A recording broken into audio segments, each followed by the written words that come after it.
contenido de este podcast contiene información explícita que podría dañar la sensibilidad de quien escucha. Se recomienda discreción.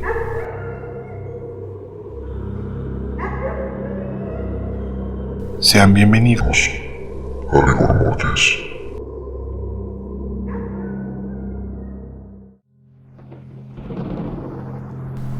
Los casos que aquí les he expuesto son en mayor parte del siglo pasado. Tanto asesinos como psicópatas fueron muy prolíficos a partir de los últimos 30 años del siglo pasado. Pero la pregunta es, ¿de repente la gente se volvió loca? Una de las posibles respuestas a esto es que no es que se hubieran vuelto locos de repente, sino que los especialistas de la mente comenzaron a ser más conscientes sobre el creciente problema en la sociedad, ligado a enfermedades mentales o trastornos de personalidad.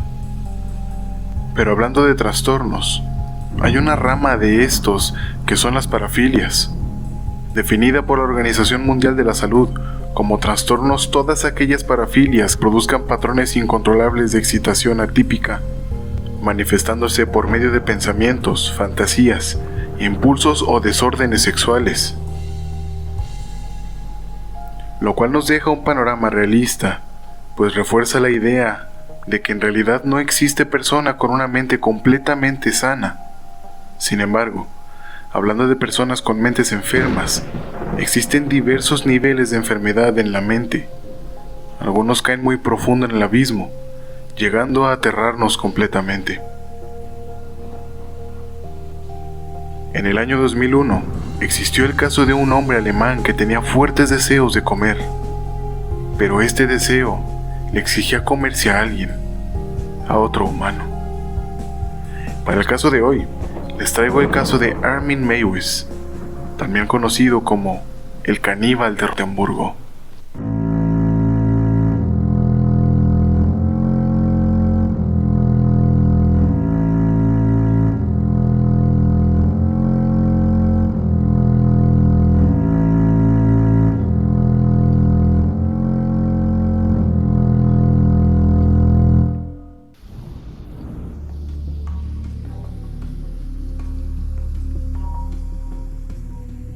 Antes de iniciar, debo separar dos términos usados para prácticamente lo mismo. Estos son el canibalismo y la vorarefilia.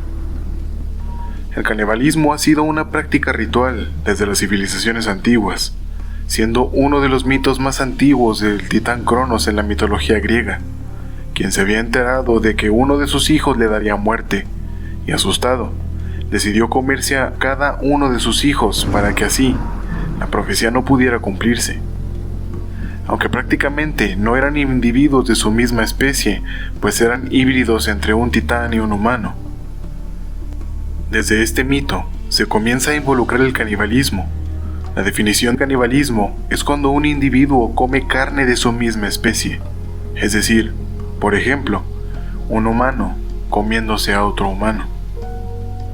Aunque en la actualidad el simple hecho de pensar en comernos alguna parte del cuerpo de otro humano nos resulte asqueroso o símbolo de escándalo, en la antigüedad era practicado como un ritual hacia los dioses.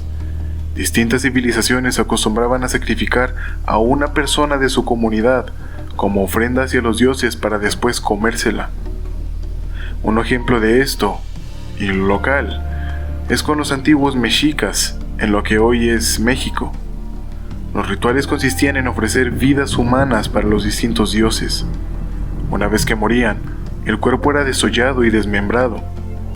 Una vez que se hacía esto, los pedazos del cuerpo eran depositados en un gran recipiente hecho de barro. Se le agregaba agua y se hervía hasta que quedara cocinada. Después se le agregaban granos de maíz, de una especie llamada cacahuacintle, muy característica por el gran tamaño de sus granos. Ya que estuviera todo bien cocido, se servía este caldo para los altos mandos y personas con mayor reputación. A este platillo lo llamaron pozole, que en náhuatl significa espumoso o hervido. Si eres de México, ya sabes a lo que me refiero, pero si no, te lo explico. Actualmente este platillo sigue existiendo, pero ya no se hace con comida humana. Se llama pozole y es una comida típica mexicana, modificada a partir de la época de la conquista española en México.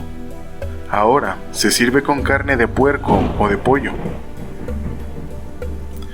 Pero volviendo al tema, ya que esta no es una clase de historia prehispánica, el canibalismo se usaba como práctica ritual entre los humanos, mientras que en animales es parte de la etapa de la reproducción, como en muchos insectos donde la hembra se come al macho, por ejemplo, con las arañas o las mantis. Es también un método de supervivencia cuando las crías nacen. Se comen el cuerpo de la madre, por ejemplo, las arañas o alacranes. Pero incluso hay canibalismo como método de supervivencia, involucrando aves y hasta mamíferos cuando la comida es muy escasa, llegando a matar y comerse miembros de su propia manada o comer el cadáver de algún miembro que murió. Asimismo, en los humanos hay tribus en lugares muy remotos donde la civilización moderna no ha podido llegar. Se tiene conocimiento de islas y aldeas en África o en el Amazonas que aún practican el canibalismo como costumbre, siendo parte de su cultura y no un simple gusto. Por otro lado, existe una parafilia que involucra el canibalismo, llevándolo varios niveles hacia abajo, produciendo que la persona se pueda sentir excitada con la fantasía de que alguien se entregue voluntariamente a ser comido, y por otro lado también, hay personas que pueden sentirse excitadas con la fantasía de que alguien se los coma. A esta parafilia se le llama vorarefilia, del latín vorare, que significa devorar, y filia, que significa amor o gusto por, siendo una práctica que se relaciona con el canibalismo, pero al no ser parte de una costumbre o un ritual, no puede considerarse como tal, pues aquí ya se involucra el erotismo. Algunos expertos mencionan que las personas que tienen esta parafilia están muy conectadas a conductas primitivas en el cerebro, pero lejos de ser un halago, es algo que no es aceptado socialmente, ya que no es una práctica donde exista amor entre las personas. En cambio, involucra forzosamente la muerte de alguno de los individuos y la antropofagia, que es prácticamente comerse a otro humano. Es una parafilia peligrosa, porque la persona constantemente puede estar buscando una víctima con la cual saciar sus fantasías, así que puede incurrir en el secuestro y asesinato para poder llenar ese vacío que siente. Por lo tanto, la separación entre el término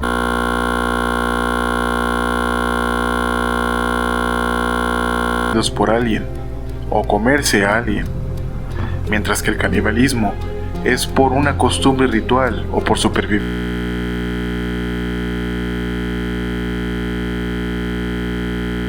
Andes después de que su avión se desplomara, por lo que tuvieron que comerse partes de los cuerpos de sus compañeros para poder sobrevivir, caso que por supuesto les traeré después. Ya teniendo estos dos términos definidos, ahora sí, podemos iniciar con el caso de hoy. Armin Meiwes nació el 1 de diciembre de 1961 en Kassel, ciudad de Hesse, en Alemania. La información de sus primeros años es limitada, pero nos revela mucho de su futuro crimen. Armin creció siendo un niño muy solitario, pues ninguno de sus padres estaba realmente interesado en él. Su padre, sobre todo, era un hombre al que simplemente no le importaba su familia.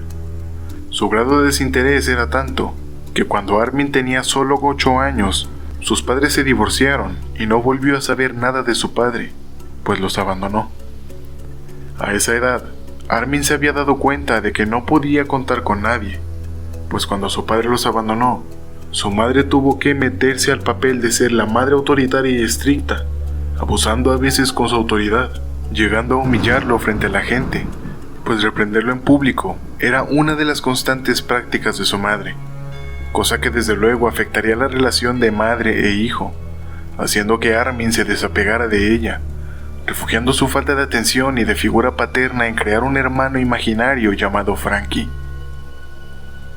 Fue por esta edad que Armin quedó obsesionado con el cuento de Hansel y Gretel, en especial por la parte donde la bruja deseaba engordar a Hansel para después cocinarlo y comérselo, siendo esta la primera vez que Armin sintió una fuerte atracción por querer comer carne humana, atracción que solo podía confiarle a su hermano imaginario Frankie, pues él era el único que en verdad escuchaba a Armin sin juzgarlo, cosa que por supuesto su madre no hacía.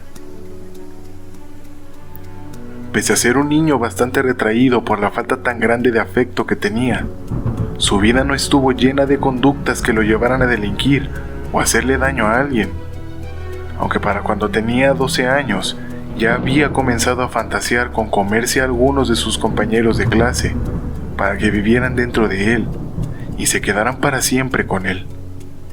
Un sentimiento que nació a raíz del abandono de su padre y de la indiferencia de su madre, pues aunque lo regañaba todo el tiempo, no era un niño que pudiera confiar en ella. Armin siguió estudiando, llevando siempre a rastras el ansia de comerse a alguien y las interminables fantasías, como alguien con una doble vida, solo mostrando su cara más aceptable para la sociedad. No se sabe a qué edad desapareció su hermano imaginario, pero lo más seguro es que fuera antes de su adolescencia, así que ya se podrán hacer a la idea de la frustración que le provocaba el no poder saciar sus fantasías, pues no era que le excitaran los pies de las personas, no era que le gustara a alguien de su propio sexo. De hecho, ni siquiera le atraía la coprofilia, que ya de por sí es una parafilia bastante fuerte. Lo suyo no podía contarlo. Debía siempre mantenerlo en secreto, lo cual podemos imaginar el suplicio que esto representaba para él.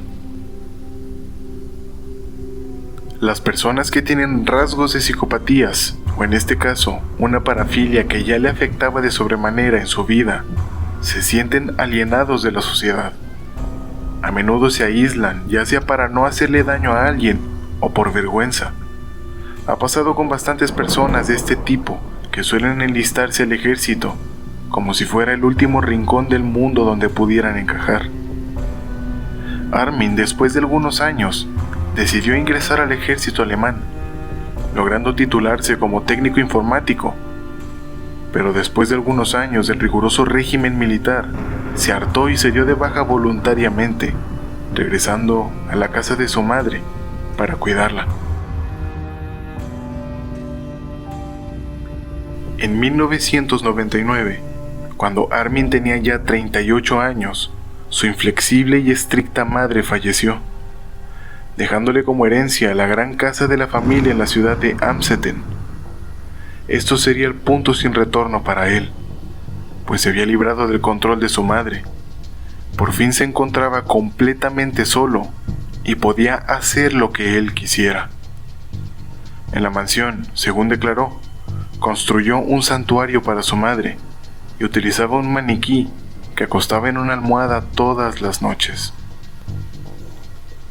El primer paso para hundirse en el abismo fue comenzar a navegar en internet, visitando páginas pornográficas y haciéndose adicto a consumir pornografía, lo que con el paso del tiempo comenzó a no ser suficiente para él. Así que comenzó a ver pornografía que estaba muy relacionada a su parafilia. Cosas con sadomasoquismo y géneros pornográficos basados en la violencia y el maltrato.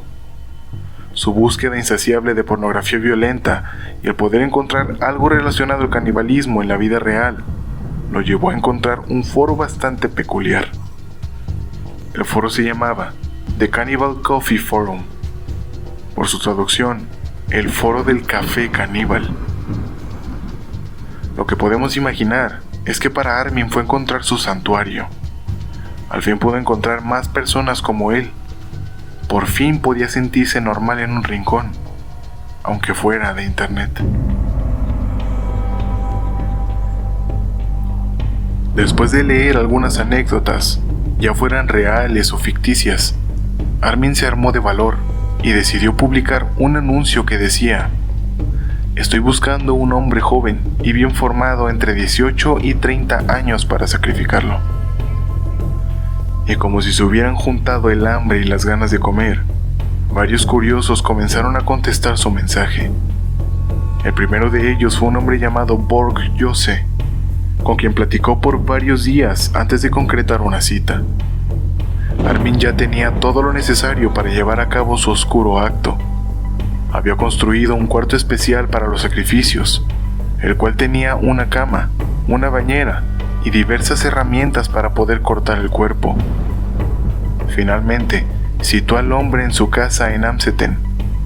Ambos entraron y cuando Armin estaba a punto de asesinarlo, Borg le dijo que se estaba comenzando a sentir mal y que lo liberara, pues ya no estaba seguro de querer seguir.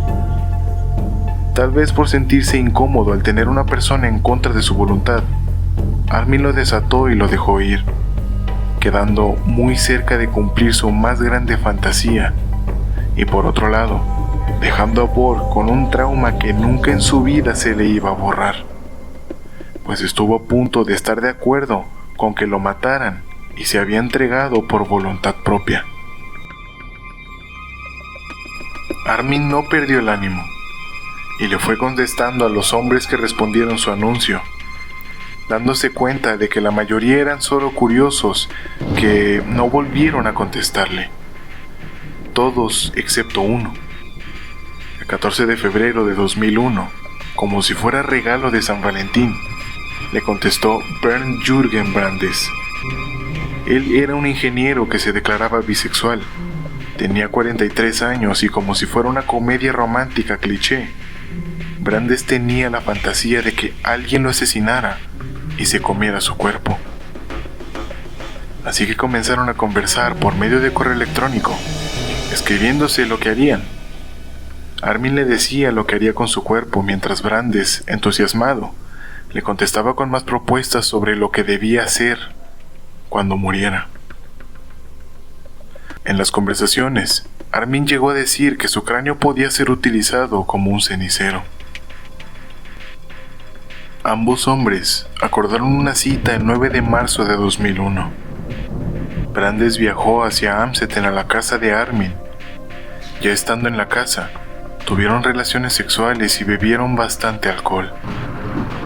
Después de todo, la idea de ser asesinado necesitaba de algún inhibidor de todos los sentidos, incluso en el lugar del que va a cometer el asesinato. La idea no es para nada placentera, pues incluso los asesinos seriales o asesinos en masa tienen que consumir estupefacientes o alcohol para poder seguir adelante con su plan. Después de estar alcoholizados y haber tenido relaciones, lo que seguía era el asesinato de Brandes. Pero ambos querían que el momento durara lo más posible, así que acordaron que su muerte fuera filmada con una cámara de video. Armin alistó todo. Llevó a Brandes al cuarto que había adecuado para asesinarlo. Una de las fantasías de Brandes era que Armin le cortara el pene para que entre los dos se lo pudieran comer. Armin le dio a tomar varias pastillas para dormir y medicamentos para la tos, junto con una botella casi completa de licor. Luego Brandes, completamente desnudo, entró a la bañera que había en el cuarto y acto seguido, Armin tomó el cuchillo y procedió a cortarle el pene. Pero el primer cuchillo con el que lo intentó casi no tenía filo, por lo que buscó otro entre todo el kit que tenía. Según declaró Armin, gritó horriblemente, pero fue breve, tal vez por 20 o 30 segundos. La sangre brotaba de la herida abierta, similar a una fuente. Al principio ambos quisieron comerse crudo el pene de Brandes, pero al ser un miembro con tejido parecido a una esponja, parecía que estaban masticando una goma. Era imposible de masticar, por lo que Brandes subió a la cocina y lo puso en un sartén con aceite, acompañado de sal, pimienta y ajo.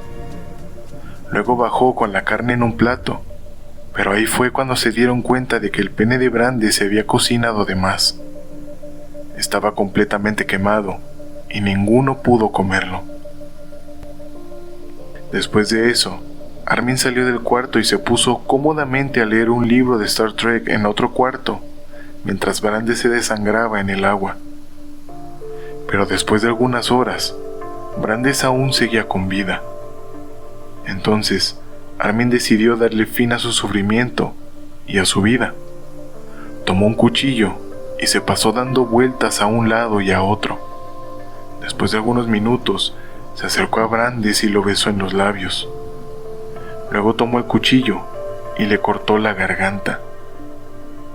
El moribundo Brandes ni se movió. En pocos minutos, el hombre murió desangrado. Todo frente a la cámara de video que seguía grabando. Después de que su invitado muriera, Armin sacó su cadáver de la bañera y lo colgó en un gancho para carne. Ahí se dispuso a cortarlo en varios pedazos para poder guardarlo. Guardó la mayor parte del cuerpo en su congelador y la cabeza de Brandes la enterró en su jardín. Luego de que terminara, comenzó el festín. Por alrededor de 10 meses, Armin Meiwes se comió a Brandes. Cocinó su carne acompañada de verduras, como si estuviera preparando cortes lujosos de carne. Incluso llegó a moler sus huesos para tratar de usarlos como harina, cosa que obviamente no fue posible. En declaraciones posteriores mencionó que el primer bocado fue, por supuesto, muy extraño. Fue un sentimiento que realmente no puedo describir. Pasé más de 40 años anhelándolo, soñando con él. Ahora tenía la sensación de que realmente estaba logrando esta conexión perfecta a través de su carne.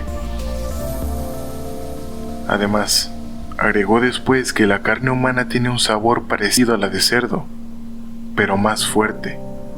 Según sus palabras, con más consistencia.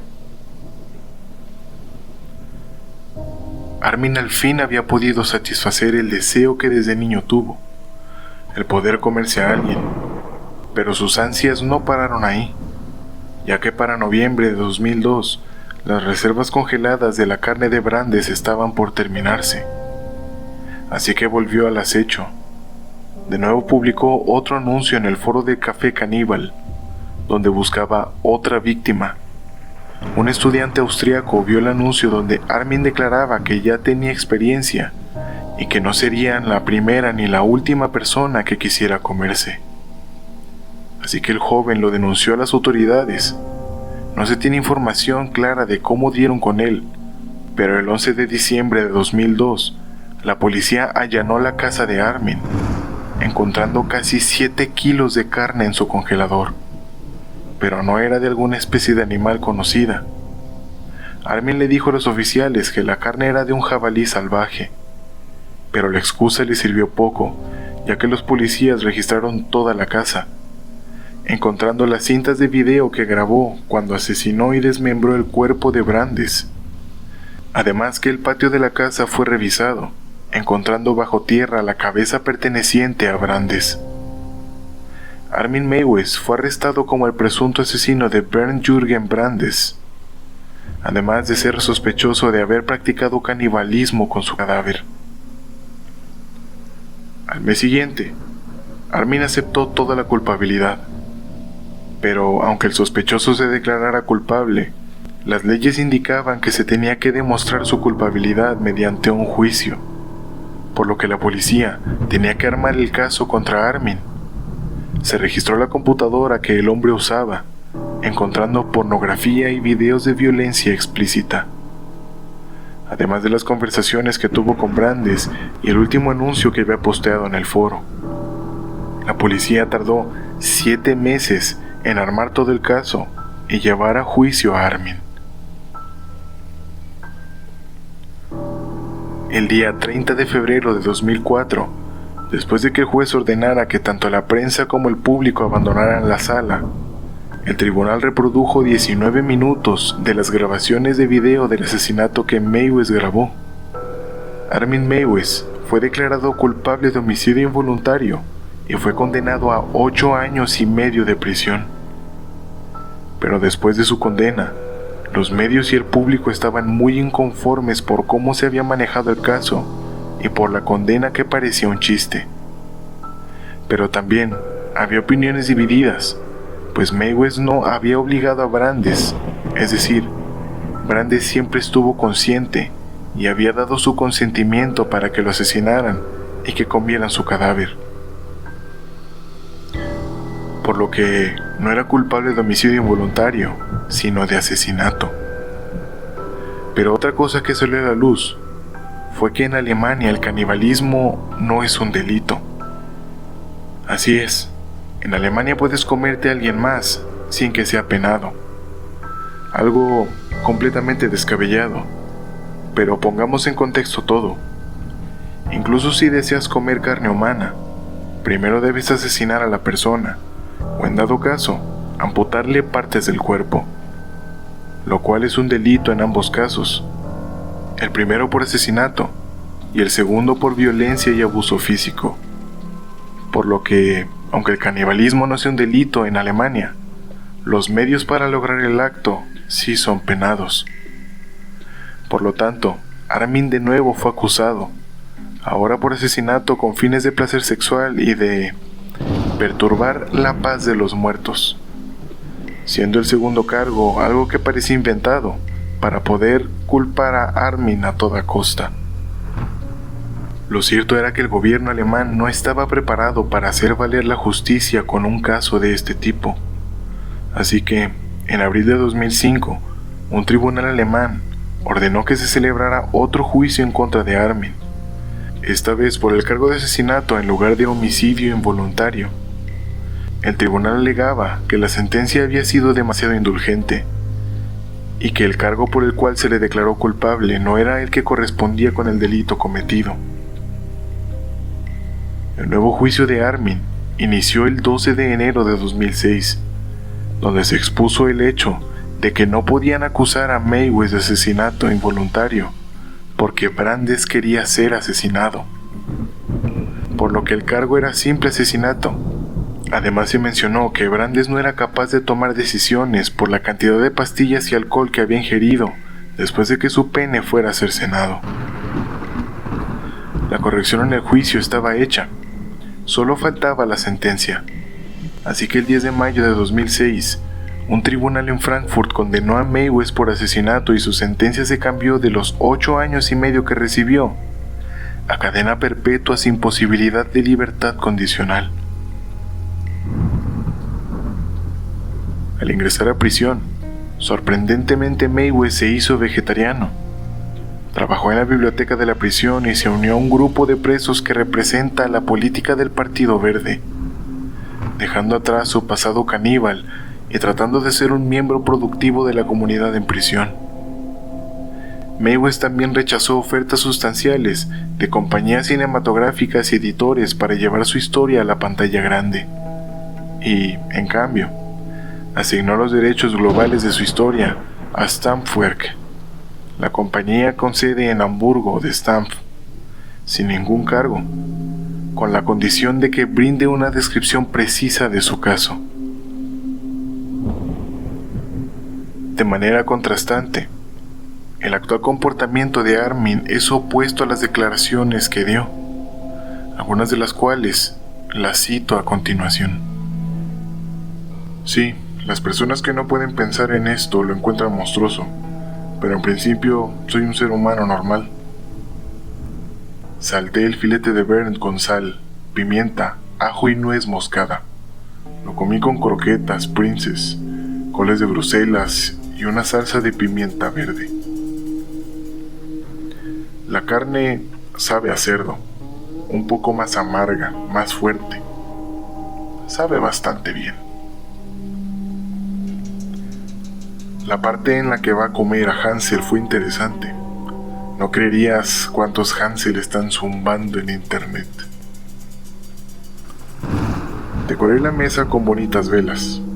Saqué mi mejor servicio de cena y freí un trozo de filete de lomo, un trozo de su espalda. Hice lo que yo llamo papas princesa y brotes. Maté a un hombre, Lo maté y me lo comí. Desde entonces, siempre está conmigo. A lo largo de los años, agregaría varios componentes. Los niños también eran personas que encontraba atractivas y a quienes imaginaba como mi hermano. Y luego pensé, si se convirtieran en parte de mí, tendría que comérmelos. Brandes quería experimentar el máximo subidón. Para él, eso era ser comido vivo. Para él, eso sería la máxima felicidad. Recé y lo besé en la boca. Recogí el cuchillo. Se puede ver en el video.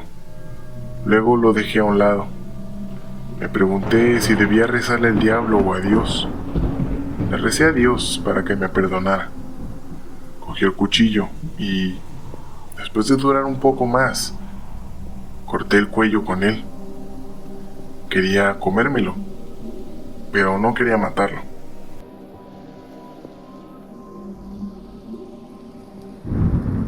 El caso de Armin Meiwes quedará para la historia como un caso donde una asombrosa coincidencia pudo hacer que algo horrible sucediera. Pero no solo eso, sino que sobre todo en estos tiempos nos podemos dar cuenta de lo que pasa en redes sociales, dentro de internet y los foros, con una ventana hacia lo más oscuro y vil que habita dentro del ser humano, donde las personas pueden exponer su segunda identidad detrás del anonimato. Pero, ¿qué es realidad y qué es ficción? ¿Acaso todos nos pasamos mostrando una cara moralmente aceptable, mientras detrás del velo de mentiras nuestra verdadera cara busca salir? ¿Es entonces el pesimismo filosófico algo cada vez más cierto y acercado a la realidad? Si se preguntan qué es de los videos de Armin Meiwes, no pierdan el tiempo. Las autoridades decidieron nunca sacar a la luz el material, salvo una sola imagen que recomiendo que no busquen. En la cultura popular, diversos artistas se han inspirado en este caso para realizar canciones y películas. Entre las más famosas están la película Butterfly, A Grim Love Story, también conocida como Rothenburg, de 2006, y prohibida en Alemania, así como la canción Mein Teil de la banda alemana Rammstein, aunque ninguna obra artística causa más impacto que el caso real en sí. Al día de subido este episodio, Armin Meiwes sigue pagando su condena en una prisión alemana, teniendo una conducta muy tranquila. No provoca problemas y se ha ido adaptando a la sociedad, logrando ganar el que lo saquen a paseos cortos fuera de prisión, quedando el caso del caníbal de Rotemburgo como ese caso donde una desafortunada coincidencia desembocó en algo monstruoso, algo que golpeó a la sociedad alemana, algo para lo que ni siquiera su sistema legal estaba preparado. Si el episodio les gustó, por favor califiquen el programa o comenten el episodio en donde me estén escuchando. Si lo comparten con algún conocido, me ayudarían muchísimo. Por favor, síganme en redes sociales donde subo las imágenes de archivo de los casos. Los enlaces los encontrarán en la descripción del episodio. Gracias por prestarme su tiempo y sus oídos. Yo fui Eduardo Miranda. Esto fue Rigor Mortis y ustedes son asombrosos. Hasta la semana que viene.